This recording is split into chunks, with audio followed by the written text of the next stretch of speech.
మన తెలుగు చలనచిత్ర సీమరంగంలోని ఒకప్పటి సినీ ఆర్టిస్టుల వ్యక్తిగత జీవితాలకు సంబంధించిన విషయాలు ఎన్నో మనం ఆసక్తికరంగా ఉన్నవి మాట్లాడుకుంటూ వచ్చాం. మరి ఈరోజు ఈ వీడియోలో మనం మాట్లాడుకోబోయేది ఎలాంటి ఇంకొక నటుడి గురించి. ఒక సాధారణ నటుడిగా తన కెరియర్‌ని ప్రారంభించి వందలకు పైగా సినిమాల్లో ముఖ్యంగా విభిన్నమైన పాత్రలతో తనదైన బాడీ మేనరిజంతో, డైలాగ్ డెలివరీతో ప్రేక్షకులందరినీ కడుపుబ్బా నవ్వించి, కవ్వించి, ఏడిపించిన ప్రముఖ నటుడు, కమేడియన్ కమ్ క్యారెక్టర్ ఆర్టిస్ట్ అయిన రాళ్లపల్లి గారి గురించి ముఖ్యంగా ఆయన వ్యక్తిగత జీవితంతో కూడుకున్న విషయాల్లో ఆయన కూతుళ్ళు ఎవరో, ఇప్పుడు ఎక్కడ ఉన్నారో, ఎలా ఉన్నారో తెలిస్తే నూరెళ్ళ పెట్టవలసిందే. ఇక ఆ వివరాల్లోకి వెళ్ళినట్లయితే రాళ్లపల్లి గారు ఈ నటుడి గురించి ఎంత మాట్లాడుకున్నా, ఎంత చెప్పుకున్నా తక్కువే. తెలుగు చలనచిత్ర సీమ రంగంలో ముఖ్యంగా 1970 నుంచి 90 వరకు జంధ్యాల గారి సినిమాలు కావచ్చు, విశ్వనాథ్ గారి సినిమాలు కావచ్చు, ఇలా ఎన్నో సినిమాల్లో తనదైన కామెడీ టైమింగ్‌తో ప్రేక్షకులందరినీ కడుపుబ్బా నవ్వించి, కొన్ని సినిమాల్లో అయితే రాళ్లపల్లి గారు తప్ప ఎవరూ ఇలాంటి పాత్రలు చేయలేరు అన్నట్లుగా మనలందరినీ అలరించారు. అలాంటి రాళ్లపల్లి గారి వ్యక్తిగత జీవితం గురించి గనుక మాట్లాడుకున్నట్లయితే ఈయన అనంతపురం జిల్లాలో పుట్టి పెరిగారు. ఇతడి పూర్తి పేరు రాళ్లపల్లి వెంకట నరసింహారావు.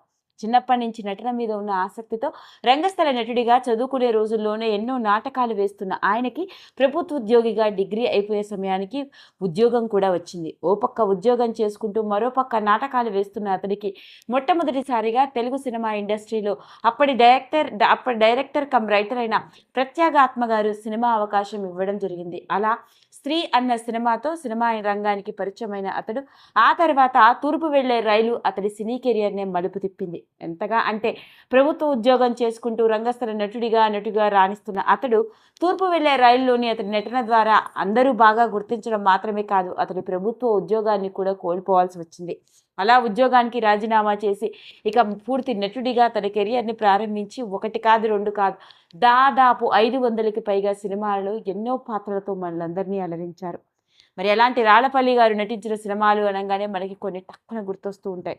ముఖ్యంగా జంధ్యాల గారి దర్శకత్వం వహించిన సినిమాల గురించి మాట్లాడుకున్నట్లయితే శ్రీవారికి ప్రేమలేఖ, శ్రీదేవి, అందగాడు, మంత్రి గారి వియ్యంకుడు, ఖైదీ, ముగ్గురు అమ్మాయిల మొగుడు, శుభలేఖ, ఆలయ శిఖరం, జేమ్స్ బాండ్ 999, రుస్తుం, కొండవీటి నాగులు, తారా, అన్వేషణ, ఏప్రిల్ 1న విడుదల, ఇలా చెప్పుకుంటూ పోతే ఎన్నో సినిమాలలో విభిన్నమైన పాత్రలతో తనదైన నటనతో ప్రేక్షకులందరినీ బాగా అలరించాడు. అలాంటి రాళ్లపల్లి గారు నటుడిగా మాత్రమే కాదు, ఇతడు బాగా వంట కూడా చేస్తాడు. ఇతడి వంట అంటే మన సినిమా రంగంలోని ప్రముఖులందరూ బాగా ఇష్టపడేవారట. ఒకానొక సందర్భంలో విశ్వనాథ్ గారి దర్శకత్వం వహిస్తున్న సినిమాలో నటిస్తూ ఉంటే, ఈరోజు నీకు సినిమా షూటింగ్ లేదు, నువ్వు చక్కగా వంకాయ కూర బాగా చేస్తావట కదా, నీ చేత్తో గుత్తు వంకాయ కూర సాంబారు చెయ్యి, తినాలని ఉంది అంటూ స్వయంగా విశ్వనాథ్ గారే అడిగి మరీ వండించుకొని తినడం జరిగింది. అలా ఇతడి చేతి వంట బాగా నచ్చేది. పైగా సినిమాల్లో నటిస్తూనే బుల్లితెర రంగంలోకి కూడా అడుగుపెట్టి బాబాయ్ హోటల్ అన్న షో ద్వారా రకరకాల వంట కార్యక్రమాలు చేస్తూ కూడా బుల్లితెర రంగంలోని ప్రేక్షకులందరినీ కూడా బాగా అలరించారు. అలాంటి రాళ్లపల్లి గారు సినిమా రంగంలోకి అడుగుపెట్టడం కంటే ముందే పెళ్ళవడం జరిగింది. ఈయన భార్య పేరు స్వరాజ్యలక్ష్మి. ఇక పెళ్లి తర్వాత ఆయనకి 2 కూతుర్లు కలిగారు. పెద్ద కూతురు పేరు మాధురి, రెండవ కూతురు పేరు రష్మిత.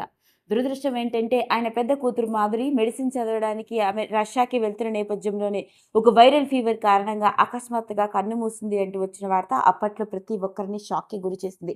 నిజానికి రాళ్లపల్లి గారి జీవితంలో అది ఒక తీరని విషాదం అని చెప్పాలి. ఆయన ఉన్నన్ని రోజులు ఆయన పెద్ద కూతురిని మర్చిపోలేక ప్రతిరోజు ఆయన వేసుకునే చొక్కా మీద ఆయన కూతురు పేరు ఉండేలాగా చూసుకోవడం జరిగింది. అలా ఎన్నో ఏళ్ల పాటు కూతుర్ని గుర్తు చేసుకుంటూ కుమిలిపోయారు. ఇక ఆయన రెండవ కూతురు గురించి కనుక మాట్లాడుకున్నట్లయితే రష్మిత రాళ్లపల్లి. ఈవిడకి పెళ్ళవడం, అమెరికాలో సెటిల్ అవ్వడం జరిగింది. ఈవిడకి ఒక కొడుకు, కూతురు కూడా ఉంది. అంతేకాకుండా రష్మిత రాళ్లపల్లి అమెరికాలో ఒక సాఫ్ట్వేర్ ఇంజనీర్గా ప్రముఖ కంపెనీలో పనిచేస్తోంది. సోషల్ మీడియాలో యాక్టివ్గా ఉంటూ తన కొడుకుతోనూ, కూతురుతోనూ, భర్తతో ఉండే క్యూట్ మూమెంట్స్ని షేర్ చేసుకుంటూ వచ్చే ఆవిడ తన తండ్రితో ఉన్న ఒక ఫోటోని షేర్ చేయడం ఇప్పుడు నెట్టింట్లో ఆసక్తికరంగా మారింది.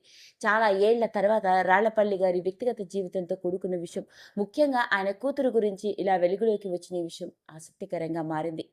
అదండి అసలు సంగతి. మరి తెలుగు వెండితెరపై తిరుగులేని కమేడియన్గా తనదైన యాసతో, డైలాగ్ డెలివరీతో, మేనరిజంతో ప్రేక్షకులందరినీ కడుపుబ్బా నవ్వించిన ఇంకొక ప్రముఖ కమేడియన్ అయిన రాళ్లపల్లి గారి వ్యక్తిగత జీవితంతో కూడుకున్న విషయాల్లో ముఖ్యంగా ఇప్పుడు ఆయన కూతురు ఏం చేస్తోందో, ఎక్కడ ఉందో అంటూ వాళ్ళ కుటుంబానికి సంబంధించిన ఈ క్యూట్ మూమెంట్స్ ఇప్పుడు వెలుగులోకి వచ్చి అందరినీ ఆకట్టుకుంటున్నాయి.